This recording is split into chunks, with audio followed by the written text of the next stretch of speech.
I needed my information direct. I'm a big data person. Yeah. I need my information direct from the people. So I have my contacts with the airlines directly. And now I'm getting my reporting directly from the airport. There's a lot of information that when we're going into our Council of Ministers meeting that we need for our decision making.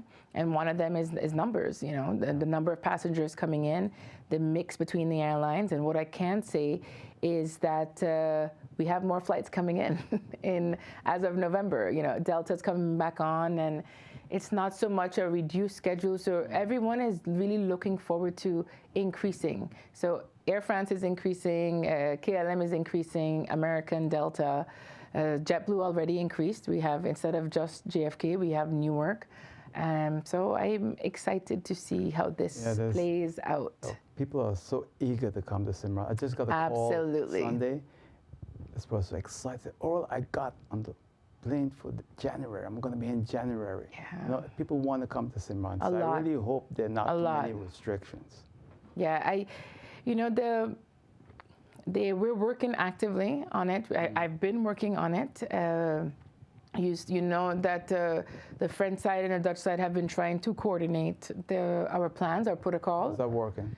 So they've done quite a bit of work on it, you know, especially bringing in the antigen test as an option to come in. And it's nice to have an extra opportunity to increase your numbers that are coming here.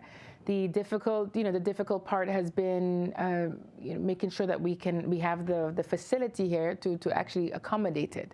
So the persons in place, the tests, the sufficient tests in place.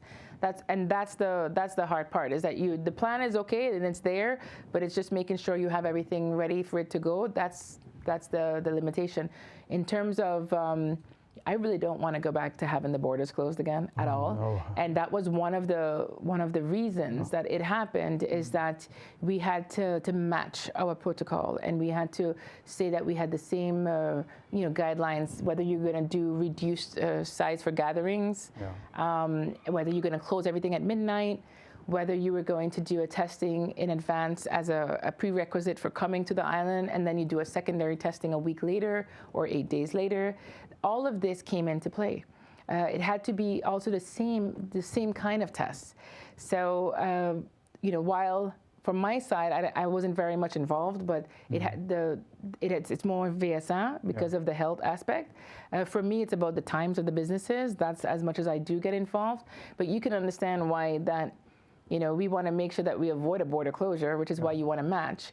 But then also right now, you have things changing so much in Europe that I don't want a decision taken on a European country level that technically has no prevalence here, no presence. So you have a huge number going up now in Europe, and then for us to be impacted and have to close down businesses again because of what's happening across the pond, that's very unfortunate, especially when we've been doing such an excellent job of keeping our numbers down. And for me right now, what I want to see happen from now until the end of the year is that we keep going up in our numbers. We keep going up in our numbers. We keep making things in such a way that it's easier for people to come in, but we do it where we're still protected and still, have a level of caution about us, but not fear and not a deterrent for people. So a lot has to be done in the next couple weeks, because our real season starts, December usually.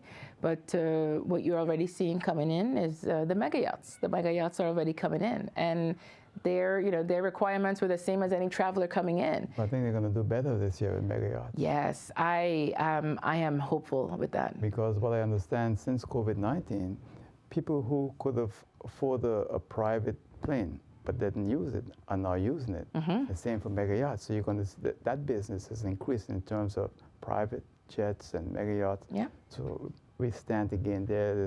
Absolutely. And when you think of it this way, if people people have a certain income level, if they want to travel still, they can, and they feel safe doing that because they can still keep themselves separate.